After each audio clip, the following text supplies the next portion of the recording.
अखिलेश जी से बात होती है कि नहीं होती, कुछ कहते हैं कि नहीं कहते हैं? जब कभी अच्छा करते हैं तो उनके द्वारा शाबाशी भी मिलती है, और अगर कुछ गलत निकल जाता है तो फिर उसके लिए डांट भी पड़ती है। जाति देखकर कहाँ एनकाउंटर हो रहे हैं?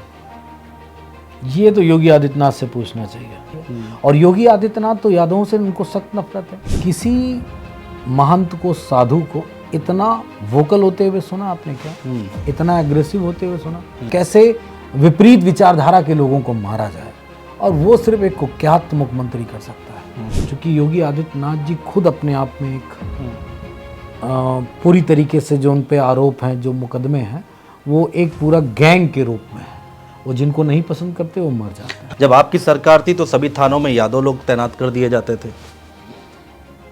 आरोप इसीलिए तो जाति जनगणना की बात समाजवादी पार्टी कर रही है। गुंडा शब्द और समाजवादी पार्टी ये अलग नहीं हो पा रहा है। कौन सा नारा चला रखा है कि जिस गाड़ी में सपा का झंडा उसमें बैठा कोई गुंडा, ये शब्द कहते हैं। ये मतलब तो समाजवादी पार्टी मतलब गुंडा पार्टी। वो टोटी वाला कौन सा बयान था, बड़ा कंट्रोवर्सी हो गई उस पर, वो बहुत वायरल भी हो गया। हाँ, वो मुझे ऐसा महसूस होता है कि वो बड़ा वायरल है। बाइकआउट क्यों कर दिया आपका?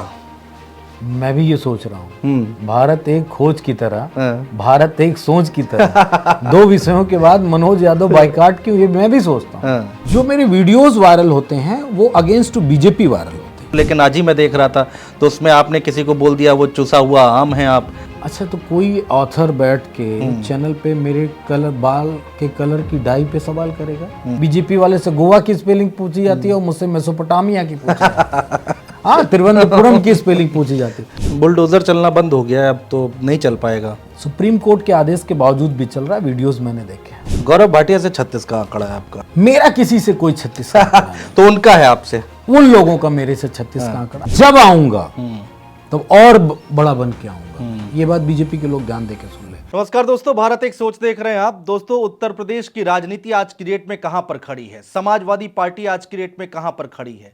10 विधानसभा सीटों पर उपचुनाव है और एनकाउंटर को लेकर बहुत हो हल्ला मचा हुआ है। अखिलेश यादव अपनी युवा टीम के साथ आगे बढ़ रहे हैं और उन्हीं युवा चेहरों के बीच से एक नाम आता है। वो नाम है मनोज यादव जी का, जो कि हमारे साथ इस वक्त मौजूद हैं। अक्सर आपने देखा होगा कि समाजवादी पार्टी के प्रवक्ता जब भी अपनी बात रखते हैं तो बात आती है और निकल जाती है, लेकिन मनोज यादव जब भी बात रखते हैं तो वो पूरे देश में वायरल हो जाती है। और एक और नई बात है कि भारतीय जनता पार्टी के जो प्रवक्ता हैं वो आजकल मनोज यादव जी के साथ टीवी डिबेट में बैठ नहीं रहे हैं। तो इन तमाम मुद्दों पर बातचीत करेंगे और ये बड़ा इंटरेस्टिंग चर्चा होने वाली है। ये अगले कुछ मिनट हम जो बात करेंगे मनोज यादव जी से, तो बहुत इंटरेस्टिंग चर्चा होने वाली है। उनसे बातचीत करेंगे टीवी डिबेट के बारे में, समाजवादी पार्टी के बारे में, भारतीय जनता पार्टी की नीतियों के बारे में। मनोज जी, सबसे पहले उत्तर प्रदेश में समाजवादी पार्टी किस स्टैंड के साथ कैसे आगे चल रही है? पीडीए तो आप लोगों ने दे दिया, 24 जीत लिया, 10 सीटों पर उपचुनाव है, आगे विधानसभा चुनाव है, तो कैसे आगे बढ़ रहा है?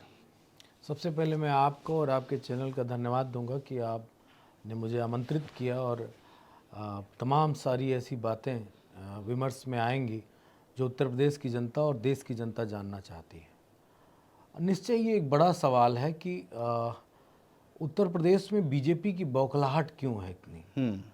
अभी तक तो ठीक ठाक था। उत्तर प्रदेश के बजट का पैसा गुजरात ले जाया जा रहा था लूट लूट के। लेकिन 2024 के बाद आपने देखा होगा उत्तर प्रदेश की राजनीति में एक परिवर्तन हुआ है। परिवर्तन ये हुआ है कि समाजवादी पार्टी को फोकस किया जा रहा है योगी आदित्यनाथ के द्वारा। हमारे विधायकों को बदनाम किया जा रहा है, उन्हें जेल भेजा जा रहा है, छोटे से मैटर को उठा के बड़ा कर दिया जा रहा है। जाति सूचक शब्दों का इस्तेमाल मुख्यमंत्री जी सदन में कर रहे हैं, जिसमें यादव मेन फोकस में रखा जा रहा है, फिर मुस्लिम को रखा जा रहा है, पीडीए के लोगों को अटैक किया जा रहा है। तो ये जो किया जा रहा है वो सिर्फ इसलिए कि समाजवादी पार्टी की जो क्रेडिबिलिटी बनी है जनता के बीच में, जो विश्वास जगा है कि डबल इंजन की सरकार ने तो उत्तर प्रदेश को बर्बाद कर दिया, नौजवानों के भविष्य को चौपट कर दिया। अब अगर ये विश्वास और बढ़ गया तो डबल इंजन की सरकार में सिंगल इंजन तो कमजोर हो गया और ये इंजन भी खत्म हो जाएगा। वैसे खत्म तो हम कर ही देंगे, क्योंकि आदरणीय राष्ट्रीय अध्यक्ष जी ने जो पूरी अवधारणा पीडीए की दी है वो जनता को उनके दिल और दिमाग में बैठ चुकी है। इसलिए वो लगातार बौखलाहट में ऐसे काम कर रहे हैं जो शायद मुझे नहीं लगता है कि अब तक उत्तर प्रदेश के किसी मुख्यमंत्री ने ऐसा काम किया होगा। ये दुर्भाग्यपूर्ण है उत्तर प्रदेश का और उत्तर प्रदेश के नौजवानों का। 22 में कहाँ चूक रह गई? लोग कह रहे थे कि भाई अगला मुख्यमंत्री जो है मान लिया था लोगों ने, आपके सहयोगी दल ओपी राजभर लगातार आप लोगों के साथ साथ चलते रहे कि जब तक मुख्यमंत्री नहीं बना लेंगे दम नहीं लेंगे। बहुत सारे ऐसे लोग थे, परसेप्शन बनने लगा था शुरुआती दौर में, मैंने तो पूरा यूपी कवर किया था 22 के चुनाव में, तो परसेप्शन, लेकिन चूक हुई और बड़ी चूक हुई, नहीं आ पाए सत्ता में। देखिए वो एक सबक था। हम्म, सबकी रिपोर्ट यही थी कि समाजवादी पार्टी की सरकार बनने जा रही है। उसके दो पहलू मैं देखता हूँ। एक पहलू ये कि लोगों ने अतिविश्वास दिखाया राष्ट्रीय अध्यक्ष जी को रिपोर्टिंग की कि आपकी सरकार बन रही है। कुछ गलतियां भी हो सकती हैं, कुछ टिकट के वितरण का जो राष्ट्रीय अध्यक्ष जी ने भी माना इस बात को कि शायद मैं टिकट में थोड़ा सा, लेकिन ये बात थोड़ा छोटी हो जाती है जब हम एनालिसिस करते हैं पूरी चुनावी प्रक्रिया का। चुनावी प्रक्रिया बहुत ही, मतलब जिसे कहते हैं ना, गोलमाल वाली थी पूरी की पूरी प्रक्रिया। हमारे बहुत सारे ऐसे टोटल वोट मेरे ख्याल से 3 या 5 लाख के आसपास अगर हमको और मिल जाता तो हमारी सरकार होती। 1 वोट से लेके और 1000 वोट तक हारने वाली सीटों की संख्या हमारी 50 के करीब है। और अगर 5000 वोट तक देखा जाए तो लगभग 75 के करीब है। तो हम बहुमत के पास थे। षड्यंत्र बड़ा हुआ और ऐसा षड्यंत्र किया मौजूदा। कैसा षड्यंत्र हुआ मनोज जी, जरा बताइए एक बार खुल के, ये षड्यंत्र होता कैसे है? आप लोग भी सत्ता में रहे हैं, उपचुनाव तब भी होते थे, लोग तब भी आरोप लगाते थे। कैसे होता है वो तो मैं नहीं बता सकता टीवी पे, लेकिन इतना मुझे मालूम है कि डीएम साहब कुछ भी कर सकते हैं। अगर सत्ता में आप नहीं हैं तो कुछ भी हो सकता है। मैंने चुनाव आयोग का नाम दिव्यांग चुनाव आयोग रखा है। ये मोदी जी का दिया हुआ शब्द है। दिव्यांग सहारे की जरूरत पड़ती है व्यक्ति को, चाहे वो किसी भी शरीर से कहीं भी दिक्कत में हो। तो जो दिव्यांग चुनाव आयोग था उसको सहारा था सेंट्रल में बैठी सरकार से जो चीजें हुई हैं। तो वो जो एनालिसिस होता है कि हम 140 वोट से हार गए, 200 वोट से हार गए। मैं खुद एक विधानसभा का प्रभारी था कुर्सी बाराबंकी में, 256 वोट से हार गए। और जब मैं जनता के बीच में काम कर रहा था वहां पे बातें ये आ रही थी कि हम लगभग 50,000 के करीब से जीतेंगे, ये जनता कह रही थी। तो ये कैसे सिस्टम हुआ, बीजेपी ने क्या किया, फिर चुनाव आयोग, हम लगातार हमारी बढ़त बन रही थी, फिर हमको 256 वोट से हरा दिया गया। मैं इस बात को इतनी श्योरिटी से, आत्मविश्वास से इसलिए कह रहा हूं कि डीएम का रोल कुछ मिनटों में बहुत जबरदस्त तरीके से बदल जाता है। और यही 2024 के चुनाव में हुआ। अखिलेश जी तो कह रहे थे 50 सीटें जीत जाते, उससे ज्यादा जीत जाते। निश्चय ही ये 22 की बात और 24 में हमारी लगभग जो मेरा आकलन था, पार्टी का जो आकलन था वो 50 प्लस का था। और वो उसके बाद जब सीटें बढ़ भी रही थी, लगातार बढ़ रही थी सीटें, लेकिन फिर जिस तरीके से डाउन किया गया, और इसमें भी कितने मार्जिनल वोटों से हमारी हार हुई है। कहीं 3000 से हार गए, कहीं, और हम लगातार बढ़ रहे थे। मैं उदाहरण देता हूं आपको मेरठ का। मेरठ में लगातार हम आगे चल रहे थे, अलीगढ़ में हम लगातार आगे चल रहे थे, और फूलपुर में हम लगातार आगे चल रहे थे। कई ऐसी सीटें हैं जिसपे हम लगातार आगे चल रहे थे और लास्ट में हरा दिया गया। तो जो ये मार्जिनल जीत बीजेपी को मिल रही है, अगर आपकी हवा होती तो मार्जिनल जीत ना होती, आपकी बिग जीत नहीं। यूपी में तो खैर देखिए जो रिजल्ट आया, आंकड़े सब बोल देते हैं, तो हवा वाली तो कोई बात रही नहीं। उत्तर प्रदेश में तो सबको दिख रहा है। हालांकि चुनाव से पहले बहुत सारे मीडिया हाउसेस थे, वो ये बात कह रहे थे कि एक तरफा लहर है, और जो एग्जिट पोल निकल कर आए उसमें भी देखने को मिला कि बहुत भारी बढ़त मिल रही थी। अब जब हमने मीडिया की बात करी ली है तो आप टीवी डिबेट के तो स्टार हो गए समाजवादी पार्टी की तरफ से, बाइकआउट क्यों कर दिया आपका? मैं भी ये सोच रहा हूँ। भारत एक खोज की तरह, भारत एक सोच की तरह, दो विषयों के बाद मनोज यादव बाइकाट क्यों, ये मैं भी सोचता हूँ। क्या मैंने किया? आप मेरा कोई वायरल वीडियो उठा के देख सकते हैं। अगर बीजेपी के प्रवक्ता ने बदतमीजी की बात की है, हमारे नेता को अपशब्द कहा है, अब ये तो आप कह नहीं सकते हैं कि बीजेपी के लोग बदतमीजी और हमारे नेता के लिए अपशब्द का प्रयोग नहीं करते हैं। आप उठा के देख लीजिए, हमारे नेता को जब उनका मुख्यमंत्री कहता है, भेड़िया कहता है, आदरणीय चाचा जी को भेड़िया कहा जाता है, तुलना भेड़िया से की जाती, तो वो कितने शालीन प्रवक्ता होंगे बीजेपी के, हमारे आदरणीय नेताजी को, आदरणीय राष्ट्रीय अध्यक्ष जी को, पूरी पार्टी के लीडर्स को और हमारी विचारधारा को। एक तो वो कौन सा नारा चला रखा है कि जिस गाड़ी में सपा का झंडा उसमें बैठा कोई गुंडा, ये शब्द कहते हैं। ये मतलब समाजवादी पार्टी मतलब गुंडा पार्टी। ये तो अजीत जी ने दिया था, आपको याद बीजेपी उसका इस्तेमाल सबसे ज्यादा करती है, हर डिबेट्स में वो बोलते हैं। नेताजी को हत्यारा कहना, क्या पूरे देश के किसी थाने में नेताजी के नाम कोई एफआईआर दर्ज है? 302 का मुकदमा है? किसी न्यायालय ने उनको दोषी ठहराया है क्या? तो एक नैरेटिव जो बीजेपी बिल्डअप करती है, उस नैरेटिव को मैंने खत्म किया। कौन सा बयान था आपका ऐसा जो चुभ गया? मेरे तीखे सवाल होते हैं और बीजेपी को आदत है सवाल पूछने की। मैं कोई एक बयान की बात नहीं करूंगा, लेकिन इतना मैं जरूर कहूंगा, मैं बीजेपी से सवाल पूछता हूं। और आजकल उल्टी गंगा बह रही है, मतलब पश्चिम बंगाल से हिमालय की तरफ गंगा जा रही है कि एंकर किससे पूछेगा? समाजवादी पार्टी से, कांग्रेस से, इंडिया गठबंधन के अलायंस से, उनसे सवाल पूछेगा। और उनसे क्या पूछेगा? जो बीजेपी सत्ता में बैठे लोग, उनसे पूछा जाएगा, कंफर्ट जोन में उनको रखा जाए, ना बीच में मत बोलिए, बीच में मत बोलिए, बीच में मत बोलिए, उनको बोलने दीजिए। उनको विदाउट इंटरप्ट पूरा मौका दिया जाता है अपनी स्क्रिप्ट पढ़ने का। और हम अगर कोई तथ्यात्मक बात कह रहे हैं तो अमूमन ज्यादातर हमारे प्रवक्ता जवाब देते हैं उनके सवालों का।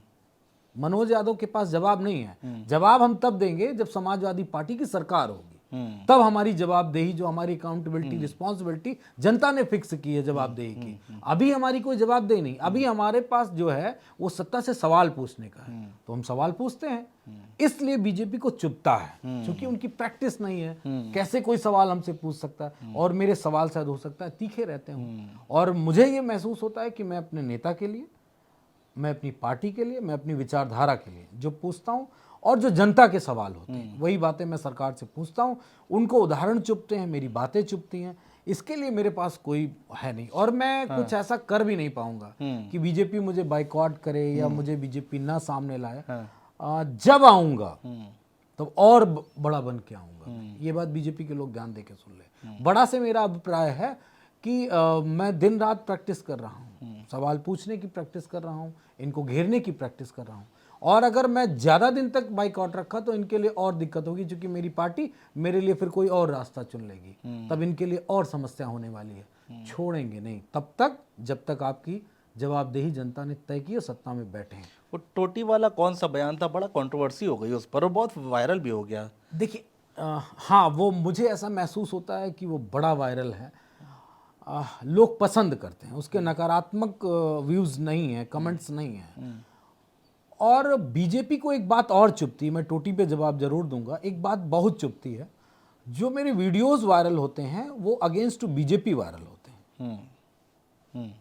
इससे बीजेपी फंस रही है। जो मीम्स वगैरह आजकल बनते हैं, मीम्स बनते हैं, या जो सवालों के घेरे में जो घेरा जाता है, या जो यूट्यूबर हैं जो रील बनाते हैं, जो चीज़ें वो सब करते हैं, वो बीजेपी से सवाल पूछने का होता है। उसमें कोई मुझे क्रिटिसाइज नहीं कर सकते हैं, ना मुझे बैकफुट पे ला सकते हैं वो। तो बीजेपी को डर इस बात का है कि मनोज यादव डिबेट करेंगे तो फिर वो वायरल होगा तो बीजेपी फंसेगी। जब बीजेपी फंसे, क्यों ना फंसे, इसलिए बीजेपी ने बाइकआउट कर दिया। आज ही मैं देख रहा था, तो खैर टोटी वाला बयान आप एक बार बताइएगा ज़रूर, लेकिन आज ही मैं देख रहा था तो उसमें आपने किसी को बोल दिया वो चुसा हुआ आम है। आप कौन से टोटी वाले में भी ऐसे शब्दों का इस्तेमाल कर दिया, तो बुरा तो लगेगा भाई, बीजेपी वालों को नहीं लगेगा? अच्छा, तो कोई ऑथर बैठ के चैनल पे मेरे बाल के कलर की डाई पे सवाल करेगा, वो मेरी पार्टी के नेता पे सवाल करेगा और आउट ऑफ कंटेक्स्ट बात करेगा, तो मेरे पास क्या जवाब होना चाहिए? शायद आपको बुजुर्ग कह दिया था उन्होंने। बुजुर्ग कह दिया। मेरी उम्र कितनी है आपके सामने में बैठा हूँ, आप देख सकते हैं। कहते हैं हो सकता है बालों में कलर हो, स्किन का कलर तो बता ही देता हूँ उम्र क्या है। ठीक बात है। वो बुजुर्ग सा इंसान देखने में मैंने उनको कह दिया। उन्होंने, उनका नाम बड़ा टिपिकल था, आनंद रंगनाथम जैसा था, जो अमूमन उत्तर प्रदेश और उत्तर भारत में नाम नहीं रखे जाते।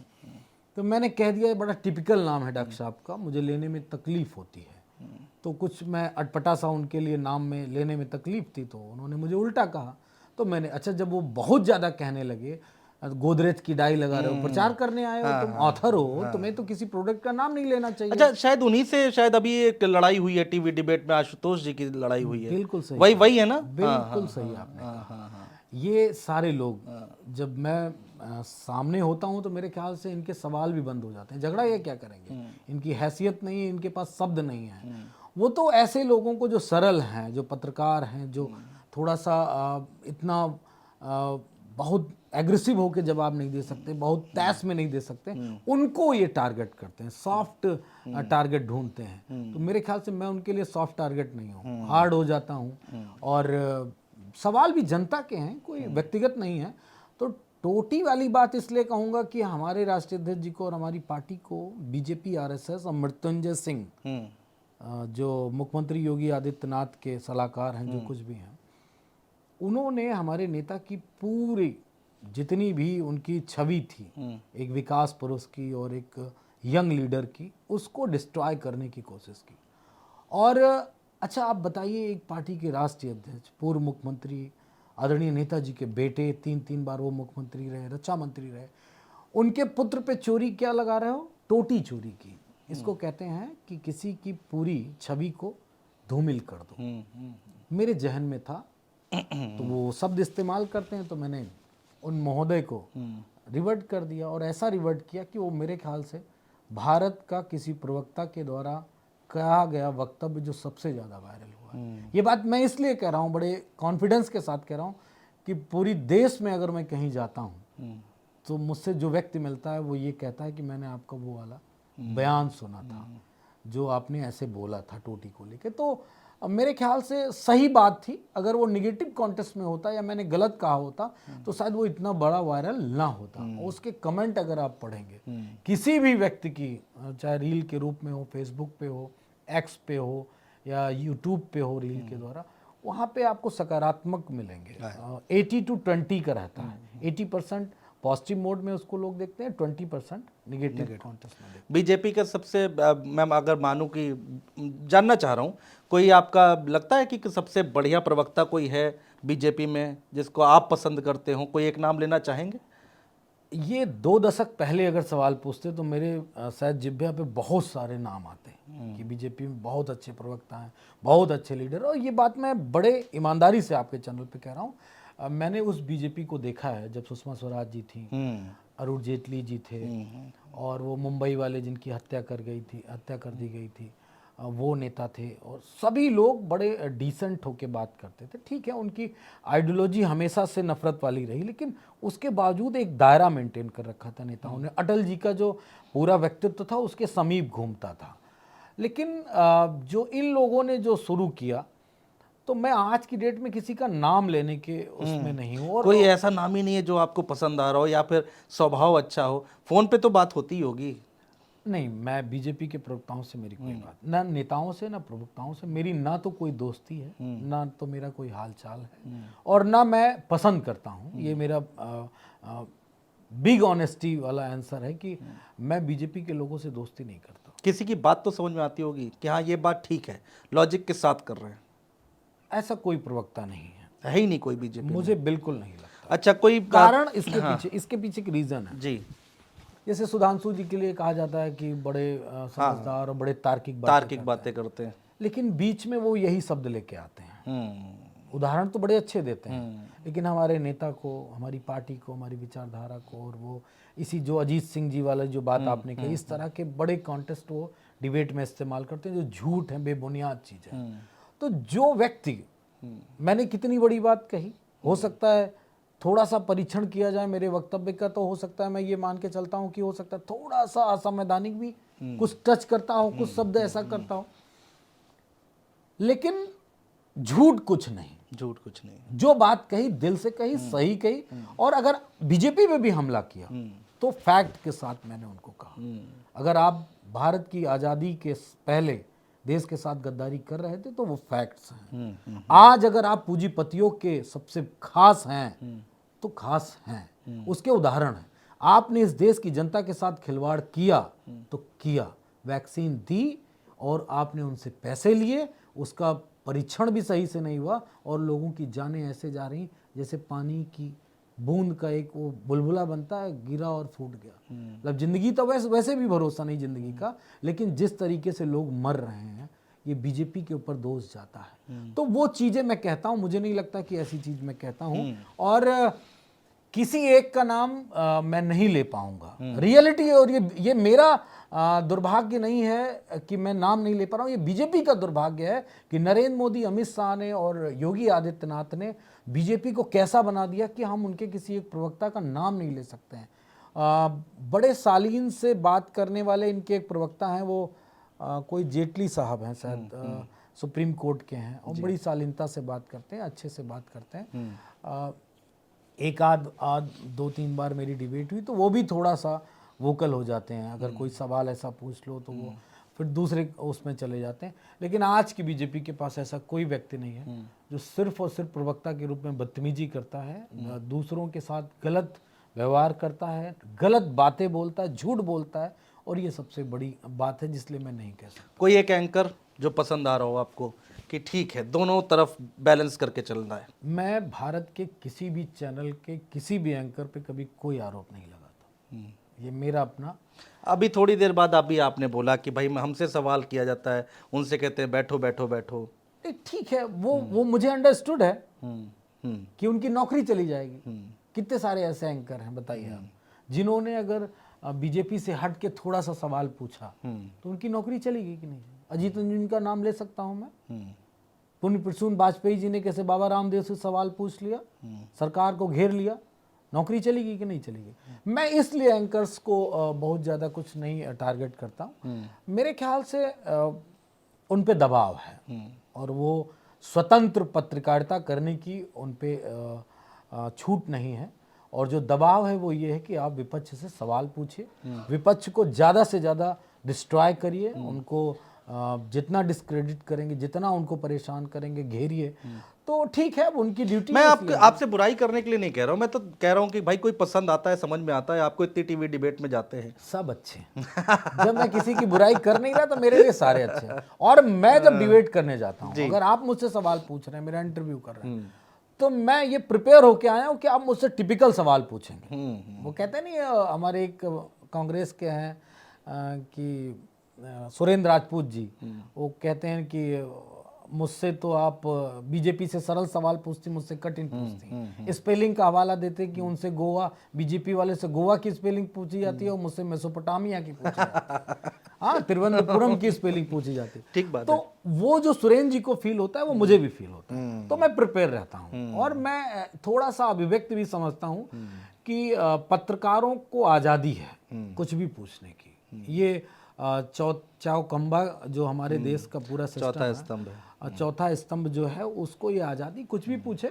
हाँ, ये है वो अब एजेंडे के रूप में प्रस्तुत होने लगा कि वो एजेंडा चला रहे हैं, तो फिर हम भी अपनी बात रखेंगे। जब आप जाते हैं टीवी डिबेट में, इतना हल्ला बोलते हैं, इतना वायरल होते हैं, अखिलेश जी से बात होती है कि नहीं होती? कुछ कहते हैं कि नहीं कहते हैं?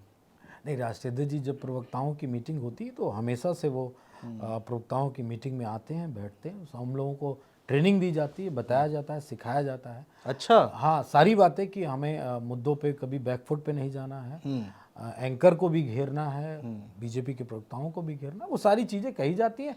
और जब कभी अच्छा करते हैं तो उनके द्वारा शाबाशी भी मिलती है, और अगर कुछ गलत निकल जाता है तो फिर उसके लिए डांट भी पड़ती है। इतना वायरल होते हैं, घर वाले नहीं पूछते कि भाई क्या कर रहे हैं आप, ये पापा आप क्या कर रहे हैं? जब घर जाते हैं या कभी कभी घर की तरफ से मैसेज आता है कोई वायरल वीडियो का, तब अच्छा लगता है। क्योंकि मैंने बताया ना कि मेरा कोई भी वीडियो वायरल हो वो निगेटिव कॉन्टेक्स्ट में नहीं वायरल होता है, पॉजिटिव कॉन्टेक्स्ट में वायरल होता है। तो समाजवादी पार्टी अगर सकारात्मक दृष्टिकोण से लोग देख रहे हैं उसको, उनके प्रवक्ताओं की बात को सुन रहे हैं, तो ये मेरे लिए अच्छा है और पार्टी के लिए अच्छा है। तो घर वाले भी खुश हैं। हाँ, थोड़ा सा सरकार को घेरने की कोशिश करता हूँ तो कभी कभी डर लगता है, बीजेपी के प्रवक्ता धमकी भी दे देते हैं। जैसे आपने अभी ये रंगनाथन वाला वीडियो देखा, उसमें कहा बुलडोजर चल जाएगा, योगी सरकार है, तो धमकी देते हैं ये लोग। मैं इसलिए नहीं डरता क्योंकि मैं समाजवादी हूँ, और समाजवादी लोग किसी से डरते नहीं। क्योंकि पहले इस देश के समाजवादी जो अपनी शहादत दी, जिन्होंने फांसी पे चढ़े, वो भगत सिंह जी थे। और शहीद भगत सिंह जी ने डरा नहीं फांसी के फंदे को अपने गले में लटकने से पहले, और खुश होके कहा, वजन बढ़ गया उनका, सारी चीज़ें हुई। तो हम लोग समाजवाद को आगे ले जाने वाले लोग हैं। हमारे आदरणीय नेताजी जी वो समाजवादी रहे, और कहा मन से मुलायम और इरादे लोहा।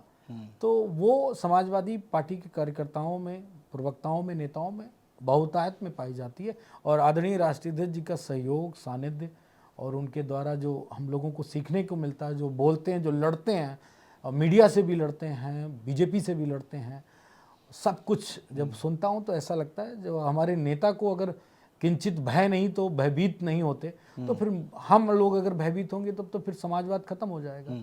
तो हम लोग लड़ते हैं। गौरव भाटिया से 36 का आंकड़ा है आपका, लोग कहते हैं ऐसा। मेरा किसी से कोई 36 का आंकड़ा नहीं। तो उनका है आपसे? उन लोगों का मेरे से 36 का आंकड़ा है और वो लोग बदतमीजी की बातें करते हैं। अच्छा, गौरव भाटिया के कॉन्टेस्ट में मैं कहता हूँ समाजवादी पार्टी ने उनके परिवार के लिए क्या नहीं किया। अगर मैं बताना शुरू करूंगा तो मुझे ख्याल से 15 मिनट लग जाएगा, जितना उनके साथ किया है समाजवादी पार्टी। अच्छा, आप अगर दूसरी पार्टी में चले गए तो आप हमारे नेता के लिए गंदे शब्दों का इस्तेमाल करोगे। ये राजनीति नहीं कहती। ठीक है, आप हमारे कामों को डिस्क्रेडिट करिए। अगर हमारी पार्टी की सरकार के दौरान कोई काम गलत हुआ है या आपको लगता है कि ये नहीं होना चाहिए था, आप बताओ ना कि लैपटॉप गलत बांटे गए, बताओ ना कि 20 लाख लगभग जो लैपटॉप बटे वो सही नहीं बटे, आप मुझे लेके आओ, उदाहरण दो, तब तो हमें अच्छा लगे। आप बताओ समाजवादी पेंशन नहीं सही बटी, आप बताओ कि साइकिलें सही नहीं बटी, किसी अमीर को साइकिल दे दिया था क्या हमारी पार्टी ने? या मेट्रो जो बनाई समाजवादी पार्टी ने, जो राष्ट्रीय अध्यक्ष जी ने पूरा तंत्र सही करने की व्यवस्था की, सड़कें बनाई, सड़कों का जाल बिछाया, सिंगल लाइन से डबल लाइन किया, महानगरों से जिलों को जोड़ने का काम किया, सिंचाई व्यवस्था बेहतर की, इलाज की व्यवस्था अच्छी की, तो आप बताओ कि हमारी पॉलिसीज खराब थी। आप कह दोगे, अच्छा कह भी क्या पाते हैं कि गुंडे हैं समाजवादी, सिर्फ इतना ही आरोप है। ये बड़ा चलता है कि भाई समाजवादी पार्टी, उनके नेता, उनके लोग, उसके आगे गुंडा जरूर लग जाता है, उसके पीछे अपराधी लग जाता है। उसके बाद कहते हैं कि भाई ये जो जब इनकी सरकार आ जाएगी तो दंगे भड़क जाएंगे। पश्चिमी उत्तर प्रदेश का उदाहरण देते हैं भारतीय जनता पार्टी वाले। तो गुंडा शब्द और समाजवादी पार्टी ये अलग नहीं हो पा रहा है या हो चुका है? ये बड़ा सर्च का विषय है। सीधे छूटते ही कहा जाता है गुंडों की पार्टी। मुझसे या मेरी पार्टी से ज्यादा वोकल कार्यकर्ता भारत में एक दल और है, उसके हैं शिवसेना, उद्धव ठाकरे। सभी को हिस्ट्री पता है। कभी कोई उनके लिए गुंडा शब्द इस्तेमाल करता है क्या? जब वो बीजेपी के साथ थे तब भी नहीं, और जब वो आज हमारे साथ हैं तब भी नहीं। बीजेपी भी नहीं इस्तेमाल करती उनके लिए। क्यों? वो तो पता नहीं क्या क्या कर देते हैं। कभी रोड जाम कर देते हैं, कभी टोल जाम कर देते हैं, कभी फोड़ देते हैं, कभी कुछ कर देते हैं, कभी लोगों को भगा देते हैं। उनके लिए गुंडा नहीं, हमारे लिए गुंडा। तो आप लोगों ने ऐसा क्या किया है जिसके लिए कहा जा रहा है? मैं कौन सा टोल जाम कर दिया? हाँ, पूरी बात बता दूं। होता क्या है, समाजवादी लोग जो हैं वो दूसरों की लड़ाई लड़ते हैं। हम पूंजीपतियों की लड़ाई लड़ने नहीं आए, गरीब की लड़ाई लड़ने आए, बुनकर की लड़ाई लड़ने आए, नौजवान की लड़ाई लड़ने आए, छात्र की लड़ाई लड़ने आए, तहसील पे, ब्लॉक पे, जिले पे जो किसान मजदूर जा रहा है, जिसके काम है, उनकी लड़ाई लड़ने आए। हम गए, अधिकारी साहब बैठे हैं, काम नहीं किया। समाजवादी कोई गया नेता, कम उम्र का गया, उसने थोड़ा तेज आवाज में बात कर ली। सिर्फ आवाज में ही बात नहीं करते भाई साहब। आप मेरी बात अब पूरी होने दीजिए, बता देंगे। तो कह दिया जाएगा ये गुंडे हैं। हमने किसी के झगड़े के लिए, किसी के साथ अत्याचार हुआ उसके लिए हम खड़े हो गए, सड़क जाम कर दी, हम गुंडे हो गए। गुंडा शब्द इसलिए ज्यादा कहा गया, हम आंदोलनकारी लोग हैं। आंदोलनकारी आंदोलन में हम पे पुलिस लाठी चलाती है। आप मुझे कोई विजुअल दिखा दो, पूरी जिम्मेदारी से कह रहा हूं, कोई विजुअल दिखा दो कि समाजवादी पार्टी का नेता आंदोलन के दौरान पुलिस पे लाठी चला रहा हो, उस पे ईटा फेंक के मार रहा हो या कुछ और हरकत कर रहा हो। मैं 1000 नहीं 10,000 पिक्चर्स दिखा सकता हूं आपको, जिसमें समाजवादी पार्टी के नेताओं के बाल पकड़ के पुलिस घसीट रही होगी, डंडों से मार रही होगी, बूट के नीचे सर दबा रही होगी अपने जूते से। इस तरह के हजारों हजार मैं आपको वीडियोस और फोटो दिखा सकता हूं। बीजेपी के लोग पुलिस वालों को मारते हुए आपको फोटोज मिलेंगे। आप विधानसभा के सामने के पूरे फुटेज उठा के देख लीजिए, उनका कार्यालय सामने है। पुलिस पे अंदर से वो लाठी चला रहे हैं, डंडा चला रहे हैं, पुलिस वालों को मार रहे हैं, गुम्मा चला रहे हैं। उनको गुंडा नहीं कहा जाता। ये सब वीडियो हैं आप लोगों के पास, फोटो हैं? सब कुछ है, एक एक चीज है।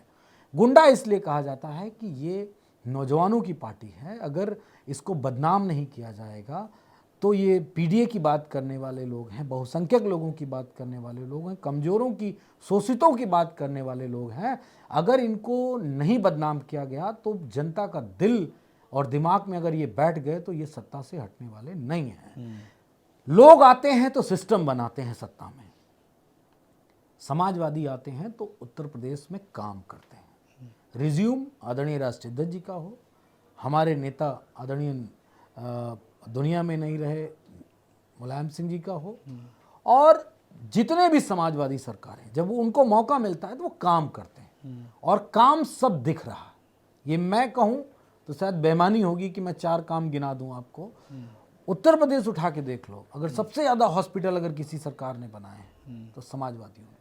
सबसे ज़्यादा अगर पुल किसी ने बनाए हैं, पुल पुलिया नदियों पे, छोटे छोटे नहरों पे, वो समाजवादियों ने बनाया, और समाजवादी आदरणीय नेताजी आदरणीय राष्ट्रीय अध्यक्ष जी ने बनाया। सबसे ज़्यादा अगर खेल के मैदान बनाए किसी ने तो समाजवादियों ने बनाए। सबसे ज़्यादा स्कूल अगर सरकारी किसी ने बनाए तो समाजवादियों ने बनाए। क्या क्या हम बताएं। हमें जब मौका मिला हमने काम किया, और बीजेपी को जब मौका मिला तो उन्होंने विध्वंस रूप से पूरा ध्वस्त किया है चीज़ों। बुलडोजर चलना बंद हो गया है, अब तो नहीं चल पाएगा। सुप्रीम कोर्ट के आदेश के बावजूद भी चल रहा है, वीडियोस मैंने देखे हैं। अच्छा, अभी भी चल रहा है उत्तर प्रदेश में, जहाँ कहीं चल रहा है। और माननीय सुप्रीम कोर्ट ने जो कहा है वो कुछ चीज़ों के लिए कहा है कि सरकारी जो काम है उनको नहीं रोका जाएगा, बाकी हर जगह अतिक्रमण है तो उसको हटाना है तो हटाना है। अब ये देखिए, सरकार की जो मानसिकता विध्वंसकारी है, वो सब कुछ तबाह करना चाहते हैं। किसका? किसी बड़े आदमी का गिराया गया क्या? बड़े आदमी से मेरा अभिप्राय है जो बीजेपी के बड़े लोग हैं। मैं आपको एक आंकड़ा देता हूँ, इस प्रदेश में सबसे ज़्यादा स्कूल, चाहे वो मेडिकल कॉलेज के रूप में हो, चाहे वो मैनेजमेंट कॉलेज के रूप में हो, चाहे डिग्री कॉलेज के रूप में हो, इंटर कॉलेज के रूप में हो, या जो प्लेवे के स्कूल होते हैं, सबसे ज़्यादा बीजेपी के नेताओं के हैं। जो मैं बड़ी जिम्मेदारी से कह रहा हूँ। अभी आंकड़ा सामने नहीं आएगा, लेकिन जब सत्ता बदलेगी तो सारे आंकड़े, सारी लिस्टें सामने। तो 27 के लिए तैयारी कर लिया आप लोगों ने लिस्ट बनाने की? बात लिस्ट बनाने की नहीं है, मेरा सिर्फ इतना कहना है कि समाजवादी पार्टी के एक विधायक का पेट्रोल पंप बरेली में गिरा दिया जाता है ये कह के कि ये अवैध रूप से अवैध है। अनुज जी, आप मुझे ये बताइए, पेट्रोल पंप कोई इंडिविजुअल कैपेसिटी में बनाया जाता है क्या? नहीं, ये तो एजेंसीज होती हैं। जिस भी कंपनी का पेट्रोल पंप है ये उसकी जिम्मेदारी होती है, परमिशन हुई होंगी, परमिशन होगी, एनओसीज मिलती हैं, तब पेट्रोल पंप बनता है। कैसे गिर गया? और अगर वो बना तो किसकी गलती है? मान लेता हूं, मैं एक बात मान लेता हूं कि योगी जी सही कह रहे होंगे कि वो जमीन वहां पे गलत रही होगी, नहीं तो उन अधिकारियों के खिलाफ कार्रवाई होनी चाहिए। कार्रवाई नहीं हुई, कोई कार्रवाई नहीं हुई। सिर्फ ये हुआ कि किसी तरह समाजवादी पार्टी को बदनाम करो। आज भी यही ट्रेंड चलाया जा रहा है उत्तर प्रदेश में। हमारे कार्यकर्ताओं पे आरोप लगाया जा रहा है, हमारी पार्टी के नेताओं पे आरोप लगाया जा रहा है। किसी के यहाँ कोई घटना स्वतः हो जाती है, वो हमारे नेता, हमारे विधायक पे आरोप जड़ दिया जाता है। और बीजेपी के लोग, बीजेपी के मंत्री का बेटा 5-5 किसानों की हत्या कर दे, उसको बीजेपी से अलग रखा जाता है, उसमें बीजेपी का नाम नहीं लिया जाता। विपक्ष जो शब्द कह सकता है उसके यहाँ बुलडोजर नहीं चला जाएगा, उसका इनकाउंटर नहीं किया। 24 में उनको फिर टिकट दिया गया था, हार गए, जनता ने हरा दिया। और जनता ने इसलिए हरा दिया कि 19 में कुछ दूसरी शक्तियां थी और 24 में कुछ दूसरी शक्तियां थी उत्तर प्रदेश में, और 27 में कुछ और माहौल चेंज होगा, कुछ और शक्तियां आएंगी, ये भी तय है। मंगेश यादव का इनकाउंटर होता है, आप लोग खूब जोर शोर से बोलते हैं। अनुज प्रताप सिंह का भी इनकाउंटर हो गया। जाति देखकर कहाँ इनकाउंटर हो रहे हैं? ये तो योगी आदित्यनाथ से पूछना चाहिए कि अगर जाति देख के नहीं हो रहा है तो फिर वो सिर्फ जातियों पे निशाना क्यों साधते हैं? सदन में बोलते हैं, यादव और मुसलमान के अपराधी का नाम लेते हैं कि वो अपराधी हैं, उन्होंने किया, आरोपित थे, बात को तो पता चला वो थे भी नहीं वहाँ पे। योगी आदित्यनाथ जाति देख के लोगों को गुनाहगार साबित कर रहे हैं। क्या हमारे नेता आदरणीय अखिलेश यादव ने कहा कि कपड़े से पहचान हो जाती है अपराधी की? लेकिन देश के प्रधानमंत्री, बीजेपी के नेता मोदी जी ने ये कहा कि कपड़े देख के मैं अपराधी पहचान लेता हूँ। तो जाति धर्म कौन देख रहा है? बीजेपी जिद देख रही है। और योगी आदित्यनाथ तो यादवों से उनको सख्त नफरत है। ये शब्द मैंने शायद, मेरे ख्याल से मैं वापस लेता हूँ, पीडीए परिवार से उनको सख्त नफरत है। पीडीए परिवार से, क्योंकि जो टोटल उनके इनकाउंटर्स 200 से ज़्यादा हुए हैं उसमें सबसे ज़्यादा पीडीए परिवार के लोग हैं, सबसे ज़्यादा। और अगर ये कहा जाएगा कि उसमें ब्राह्मण भी हैं, उसमें क्षत्रिय भी हैं, तो मैं आपको एक दावे से एक आंकड़ा बता रहा हूँ जी खोज कर लेना जी। वो जो ब्राह्मण और जो क्षत्रिय मारे गए होंगे वो योगी आदित्यनाथ के अगेंस्ट वाले रहे होंगे, क्योंकि योगी आदित्यनाथ जी खुद अपने आप में एक पूरी तरीके से जो उन पे आरोप हैं, जो मुकदमे हैं, वो एक पूरा गैंग के रूप में है। वो जिनको नहीं पसंद करते वो मर जाते हैं। अखिलेश जी ने ऐसा क्यों कहा कि एसटीएफ नहीं, ये स्पेशल ठाकुर फोर्स है? राष्ट्रीय अध्यक्ष जी ने हवाला दिया कि समाज में इस तरह की बात की जा रही है। उनका अपना ये वर्डिक्ट नहीं है कि अब समाज में चैनल्स पे लोग ये बात कह रहे हैं। ये काफ़ी लंबे दिनों से, जब से योगी आदित्यनाथ आए, इस तरह की बात कही जा रही कि एसटीएफ मतलब स्पेशल ठाकुर फोर्स हो गया, और वो हो गया, इसमें दो राय नहीं।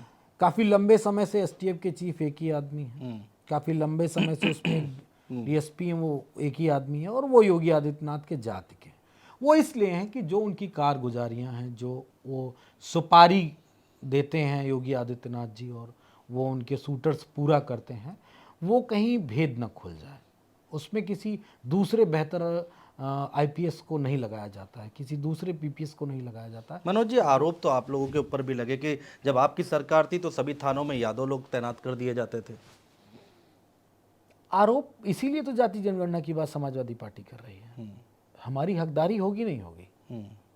अगर हमारी जाति का व्यक्ति इंस्पेक्टर है, दरोगा है, तो क्या उसको चार्ज नहीं मिलना चाहिए? आप अगर इस बात से मेरी इत्तेफाक रखते हैं तो आप मुझे बताइए, क्या यादव इंस्पेक्टर, यादव दरोगा, Yadav CO, Yadav SP, Yadav DIG, Yadav IG, Yadav DGP, क्या उनको स्थान नहीं मिलना चाहिए? स्ट्रीम जो आपकी पूरी जॉब है उस पे उनको नहीं मौका मिलना चाहिए? आज कितने यादव हैं और क्यों नहीं है, ये सवाल उठता है। उनको सेकंड लाइन का क्यों बनाया गया? वो तो पिछड़े हैं, पिछड़े समाज से आते हैं, उनको तो ज़्यादा अवसर मिलना चाहिए। और पुलिस विभाग में तो ये सवाल भी नहीं उठता किसकी पुलिसिंग अच्छी है, कौन कितना बहादुर है, कौन कितना ईमानदारी से काम कर रहा है, किसकी नौकरी पे कम दाग लगे हुए हैं, यही तो उस पे होता है। चार्ज पे कौन रहता है? तो समाजवादी पार्टी पे 4 यादवों को अगर थाना अध्यक्ष के रूप में बैठाल दिया गया तो बड़ी तकलीफ हो गई, जो उनका हक है। ये बात मैं बड़ी जिम्मेदारी से कह रहा हूँ। अगर आप रेशियो उठा के देखेंगे, टोटल पुलिस के नंबर्स उठा के देखेंगे, तो देखिए उनकी संख्या क्या है।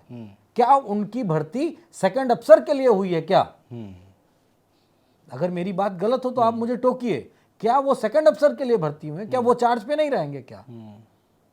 भाई, जो योगी आदित्यनाथ के जात के लोग हैं वो तो हमेशा चार्ज पे रहते हैं। सरकार कांग्रेस की रही हो, सरकार समाजवादी पार्टी की रही हो, सरकार बहन जी की रही हो, सरकार बीजेपी की रही हो, सब पे रहते हैं वो। तो यादव अगर बन गया 2 साल 5 साल के लिए तो तकलीफ क्यों? सीधी सी बात। राष्ट्रीय अध्यक्ष जी ने उस बात को खत्म किया। बहुत सारे। अच्छा, दूसरी कोई पोस्ट बता दीजिए, दरोगा छोड़ के बताइए मुझे। कितने बीएसए यादव थे ये बताइए, कितने एसडीएम यादव थे ये बताइए, कितने डीएम यादव थे ये बताइए, कितने आईपीएस एसपी यादव थे ये बताइए। बताइए ना, वो गिनती नहीं मिलेगी। जब ऊपर से ऐसे शुरू करेंगे तो नीचे आते आते कहीं 2 नाम आएंगे। तो जहां जिसकी संख्या ज्यादा है वहां वो लोग बैठेंगे। अच्छा, अखिलेश जी बड़ा एग्रेसिव राजनीति कर रहे हैं आजकल भाई। उन्होंने जो बयान दे दिया कि माफिया और मठाधीश में ज़्यादा फर्क नहीं होता है, बहुत लोगों ने दिल पे ले लिया इस बात को और बड़ा बवाल मचा। देखिए, जो मौजूदा उत्तर प्रदेश के मुख्यमंत्री हैं उन्होंने चीज़ों को ये कहने पे मजबूर कर दिया। आपने अपने पूरे जीवन काल में किसी महंत को, साधु को इतना वोकल होते हुए सुना आपने क्या? इतना एग्रेसिव होते हुए सुना? मैं अगर किसी चरित्र में जाता हूँ ऐसे, तो ओवरऑल, चूंकि बचपन से रामलीला देखी है मैंने, उसमें परशुराम जी का एक प्रकरण आता है उसमें बीच में। टोटल ओवरऑल हम अपनी धार्मिकता में जाते हैं तो परशुराम जी का एक ऐसा कैरेक्टर है जो थोड़ा सा एग्रेसिव है। बाकी ना कोई संत, न कोई महंत, न कोई पुजारी एग्रेसिव मोड में नहीं दिखा। और अगर किसी ने उनको डिस्टर्ब किया तो उन्होंने ज़्यादा से ज़्यादा नाराज होकर श्राप दे दिया होगा, हाथ में पानी लेके और श्राप दिया होगा। ऐसे महंत भगवा धारण करके आए, जिनका अग्रसन जबरदस्त, और कुछ भी कर सकते हैं, कुछ भी कह सकते हैं, विपक्ष के नेताओं को कुछ भी कह सकते हैं, छोटी सी गलती जिसकी, अगर अपराध की बात करूं तो अगर किसी ने कुछ चोरी कर लिया तो क्या उसकी सजा मौत होगी?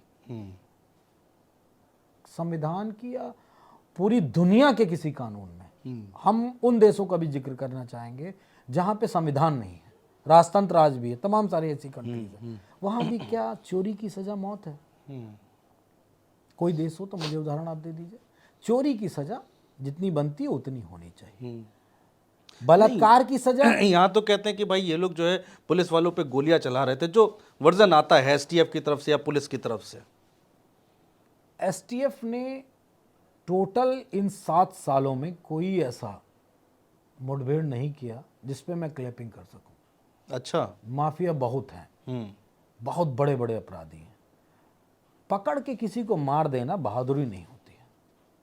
मैं बिल्कुल स्पष्ट रूप से मैं भी ये कहने जा रहा था, बड़ी बात आप कह रहे हैं, पकड़ के मार देना। पकड़ के मार देना, तो ये पकड़ के मारे गए? जितने भी इनकाउंटर उत्तर प्रदेश में हो सब पकड़ के मारे। नहीं, एक दो चलिए हो सकता है, मैं मान लेता हूँ कई बार एनकाउंटर जो हुए हैं देश में वो गलत साबित भी हुए हैं, झूठे साबित भी हुए हैं, फेक एनकाउंटर हुए हैं, ऐसा साबित हो चुका है, एक दो मैं मान सकता हूँ, लेकिन आप कह रहे हैं 7 साल में एक भी एनकाउंटर ऐसा नहीं है। आप मुझे उदाहरण दे के बता दो। मैं तो इतने सारे बता दूंगा कि मेरी जुबान पे रटे हुए हैं। बिकरू कांड, सरेंडर, रास्ते में गाड़ी पलटती है, संगीनों के बीच में अपराधी, अगर जिसने सरेंडर किया, खुद सरेंडर किया ना, वो किसी का हथियार छीन के कैसे किसी पे फायरिंग करेगा हथकड़ियों में? क्यों करेगा? इसको आप जायज कह सकते हैं क्या? यानी कि पकड़ के मारा गया। मंगेश का आपको याद होगा, मथुरा में एक इनकाउंटर करने गई थी पुलिस किसी को, 10 साल के बच्चे का उसमें इनकाउंटर हो गया। और बिकरू कांड में भी 17 साल 16 साल के बच्चे का इनकाउंटर कर दिया गया। सब पे असलहे आ जाते हैं। गोली चलने का मतलब असलहा होता है ना। एसटीएफ पे गोली चलाई, लाइसेंस तो बना नहीं रही है सरकार, अवैध अपराध रुक चुका है सारा, तो ये सब कट्टे आते कहाँ से हैं? कौन आ रहा है? कोई मतलब अगल बगल स्टेट में भी सरकार किसी की नहीं है। बिहार में बीजेपी की, मध्य प्रदेश में बीजेपी की, राजस्थान में बीजेपी की, उत्तराखंड में बीजेपी की, छत्तीसगढ़ में बीजेपी की, बचा हिमाचल प्रदेश, वहाँ अपराध की श्रेणी आप जानते ही कितनी है, कितना कम अपराध है पहाड़ों पे। तो कहाँ से ये कट्टे आ रहे हैं? महाराष्ट्र से, वहाँ भी बीजेपी की। तो ये सब कौन बना रहा है? तो यानी कि ये फर्जी है। और फर्जी इसलिए, बीजेपी के एक सांसद हैं ब्रजभूषण सिंह, उन्होंने कहा कि पैसे और प्रमोशन के लिए उत्तर प्रदेश की पुलिस ये कर रही। और ब्रजभूषण सिंह हमारी पार्टी से हैं भी नहीं, आने वाले शायद थे, आए भी नहीं। तो ये तो बीजेपी को सोचना पड़ेगा, मौजूदा सत्ता को जवाब देना पड़ेगा। तो कोई ऐसा मैं उदाहरण नहीं महसूस करता हूं कि ये मैं कह दूं कि ये जायज इनकाउंटर किया। आप देखिए, पुलिस थी, मैं प्रयागराज की घटना का जिक्र करूंगा, पुलिस थी, मीडिया थी, हथकड़ी थी, सब पे हथियार थे, शूटर आते हैं, गोली मार के चले जाते हैं। तब किसी की पिस्टल से गोली चली क्या? पुलिस वाले चला पाए क्या? नहीं चला पाए। तो ये क्या था? इसको क्या कहा जाएगा? ये एक पूरा सोचा समझा एक पूरा षड्यंत्र है कि कैसे गरीब को मारा जाए, कैसे विपरीत विचारधारा के लोगों को मारा जाए। और वो सिर्फ एक कुख्यात मुख्यमंत्री कर सकता है, साधारण व्यक्तित्व का व्यक्ति ये काम नहीं कर सकता, क्योंकि किसी की जान लेना बहुत बड़ा पाप है, और तब जब उसका दोष सिद्ध ना हुआ। हम लोग अब पॉडकास्ट के आखिरी पड़ाव पर हैं। एक एक शब्द में जो नाम मैं लूंगा उनके बारे में अगर आप बता पाएं तो बेहतर होगा। केशव प्रसाद मौर्य, चापलूस मुख्यमंत्री, उप मुख्यमंत्री। नरेंद्र मोदी, सबसे झूठे प्रधानमंत्री। अमित शाह, षड्यंत्रकारी गृह मंत्री। Akhilesh Yadav, incredible chief minister of Uttar Pradesh. बहुत शुक्रिया मनोज यादव जी हमारे साथ जुड़ने के लिए, तमाम बातचीत करने के लिए, चर्चा करने के लिए, और हमेशा की तरह खुलकर आपने अपने विचारों को रखा और हमसे बातचीत की। बहुत शुक्रिया हमारे स्टूडियो आने के लिए।